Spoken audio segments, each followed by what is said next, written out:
Bonjour à tous. Aujourd'hui, je vais faire une petite présentation de ma vie. Ma mère était vendeuse de commodes. Certains disent que je suis la fille de Louis XV et d'autres du grand poète de Franck du Papillon. Tout d'abord, je vais vous révéler mon prénom. Je suis née comme Marie Gosset à Montauban, une ville du sud-est de la France. Mais je ne garde mon prénom que pour les atténateurs. Quand j'étais petit, je n'avais pratiquement aucune formation, autre que la lecture et l'écriture. La langue qui prédomine dans le sud de la France était l'occident, où je vivais. À cause de cela, mon français avait des erreurs d'orthographe et d'écriture.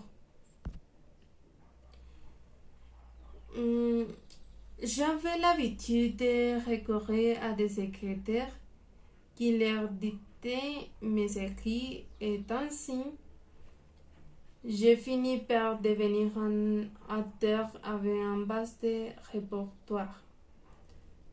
J'ai signé plus de 30 pièces de théâtre, romances et un nombre infini de recherches patriotiques.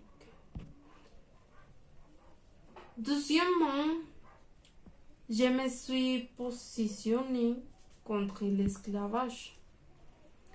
J'étais la première à défendre publiquement l'abolition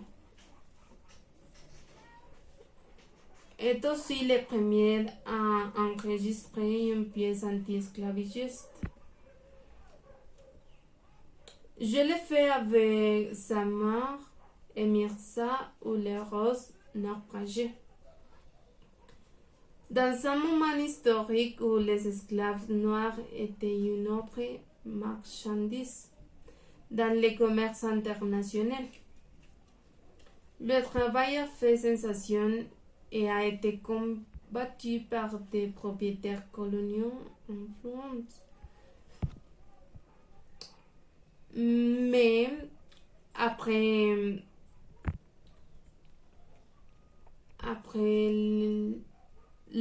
l'échec du théâtre, j'ai décidé de me réfugier en politique, car les femmes n'étaient toujours pas représentées dans le monde du théâtre.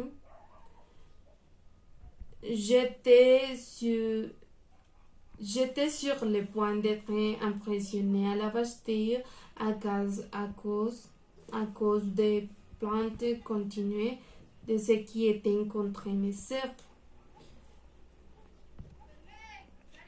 Quand il était sorti, il faut de la barbe ou menton pour écrire une bonne œuvre dramatique. Ils ont commencé à voir à quoi ils s'étaient confrontés. Quand j'étais adolescente, j'étais mariée contre ma volonté avec un homme plus âgé et celui que je n'aime pas. Ça a été une expérience qui avait marqué ma vie. Quand je suis devenue veuve, j'ai pris la décision de ne pas me Quand je suis devenue veuve, j'ai pris la décision de ne pas me remarier. Il était clair pour moi que je ne sacrifierais pas ma liberté, que je ne sacrifierais pas ma liberté, que je n'entrerais pas dans un foyer conjugal ou dans un couvent. À cette époque-là, les femmes ne pouvaient pas créer d'entreprise, occuper des postes officiels, encore moins de consacrer à la politique ou voter. Pour ces raisons,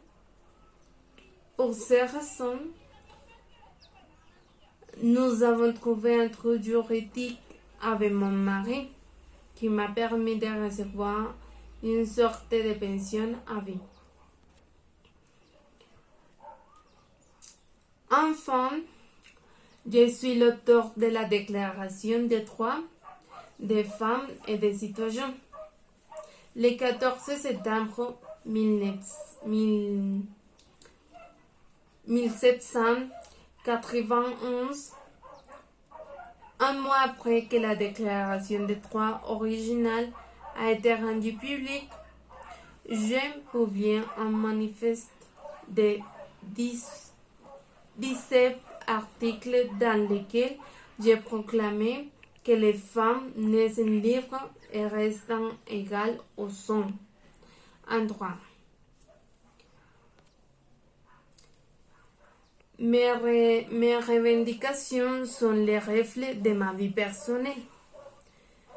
Parmi plusieurs de mes allégations, j'ai demandé le droit de divorcer. Ceci en raison de l'expérience de mariage malheureuse que j'avais vécue. De même, le droit des enfants naturels ou la création de refuges pour femmes. Et enfin, le décret par lequel les femmes devraient jouir des mêmes droits que les hommes.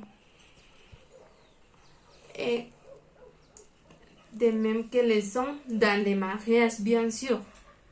C'est-à-dire aspirer à des postes de magistrats et avoir un vote consultatif et délibératif. Concernant à ce que j'aurais aimé changer, c'est que je n'aurais pas aimé changer rien. C'est que Olympe de Rouge a fait, c'est magnifique.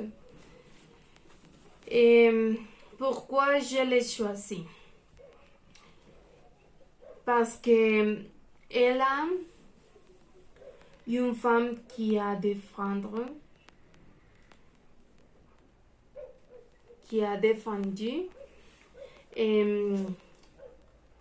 les droits des femmes, les droits des femmes et aussi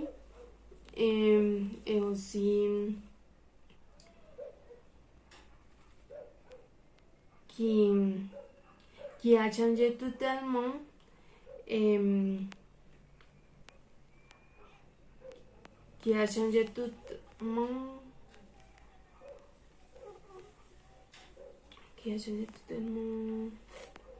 pardon, j'ai oublié ce que je vais dire. Bon,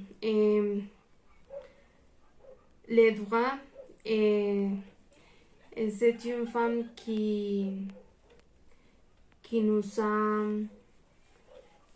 offert